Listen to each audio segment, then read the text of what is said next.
liam te tuam dam min lung ngai te pe min mi dang ta na mal som na trong trai na lanin lung na tu quang tuna kan hu mek hi pu sima somdong kima ani a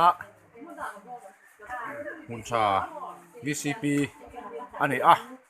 helai om chan hi oma om zia chu serchi pa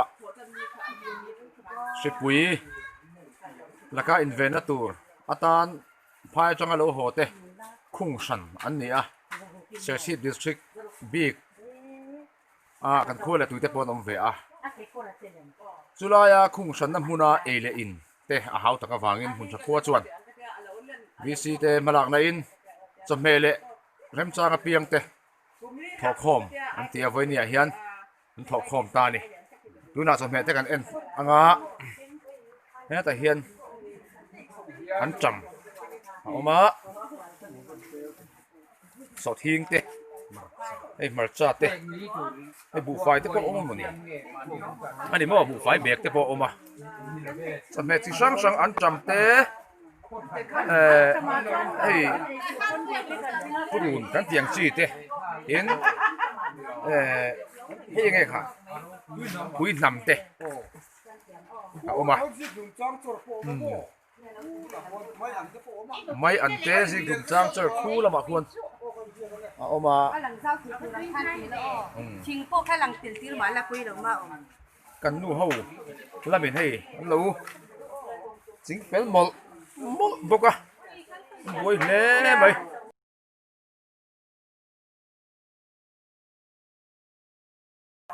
nghe ta hiền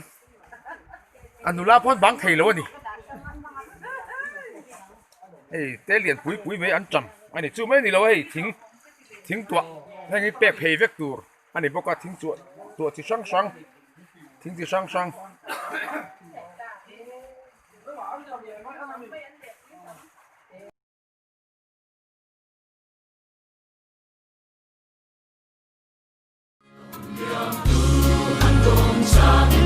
ao mahila kilan relo singuntai ni ko na liam ta betsele ase tu na so wana kong churon so ve in dam chu ni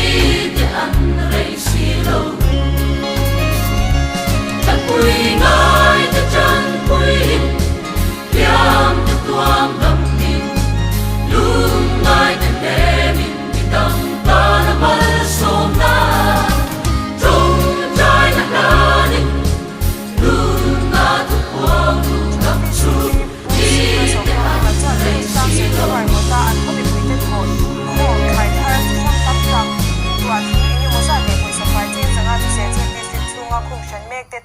se chi bo sab doctor la zirmo ya changte IAS kuta ahlana ni pusima somdong ki machuan anthil ron hlan te report a pe a an chamte phui nam mai an zi klung chang chor so thing mar charau le shing bu fai ke ji somnga zo purun ching it bok bon so thing mo thar mar cha pui japan zong cha thing fak 207 chip khat le poisa fai ching zanga te ani a alan tur hian VCP le VC member pikelerin pui le midang pasari te han laukalani